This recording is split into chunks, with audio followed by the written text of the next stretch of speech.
வணக்கம். நான் டிஸ்பிளே பண்ற ஒரு வாக்குறுதியை மட்டும் நீங்க பாருங்க. எனக்கு பார்த்தோன்னே எனக்கு அது ஒரு மாதிரி பர்சனலா ஹர்ட் ஆச்சு. அதனாலதான் நான் ஷேர் பண்ணணும்னு நினைச்சேன்.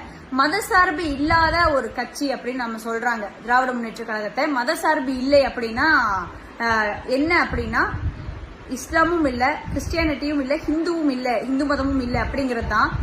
ஆனா அவங்கள பொறுத்த வரைக்கும் மதசார்பின்மை அப்படிங்கிறது ஹிந்து மக்களுக்கு மட்டும்தான். ஏன்னா அவங்க சர்ச்சுக்கு போவாங்க, கிறிஸ்துமஸ்க்கு விஷ் பண்ணுவாங்க, மசூதிக்கு போவாங்க, ரம்ஜானுக்கு விஷ் பண்ணுவாங்க, கோயிலுக்கு வர மாட்டாங்க, திண்ணீர் வைக்க மாட்டாங்க, ஹிந்து பண்டிகைகளுக்கு விஷ் பண்ண மாட்டாங்க.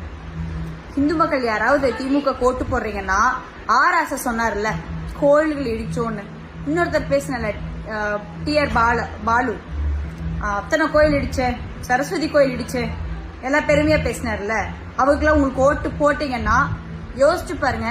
நம்ம அடையாளம் தான் நம்மளுடைய வாழ்வாதாரம். நம்ம அடையாளத்தை அழிச்சிட்டா நம்ம வாழ முடியாது. அதுக்கு தான் அவங்க ட்ரை பண்றாங்க. So please think. ஏன்னா திருப்பரங்குன்றம் இஷ்யூல பல விஷயங்கள் நடந்துச்சு. பூர்ணச்சந்திரன் உயிர் தியாகம் பண்ணாரு, அவருக்கு ஒரு மோட்ச தீபம் ஏற்ற முடியல. தீபம் ஏத்தணும்னு சொல்லி கந்த சஷ்டி கவசம் கோயில உட்காந்து படிக்க விடலைங்க. திருவாசகத்தை படிக்க விடுறதில்ல கோயில்ல.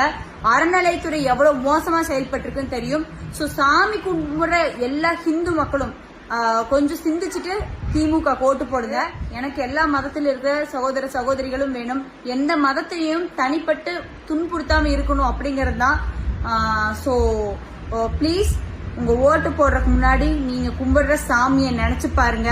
நம்ம குழந்தை நாளைக்கு அந்த சாமியை கும்பிடுற ஒரு சூழல் நம்ம தமிழகத்தில் இருக்குமா அப்படிங்கறத யோசிச்சு பாருங்க.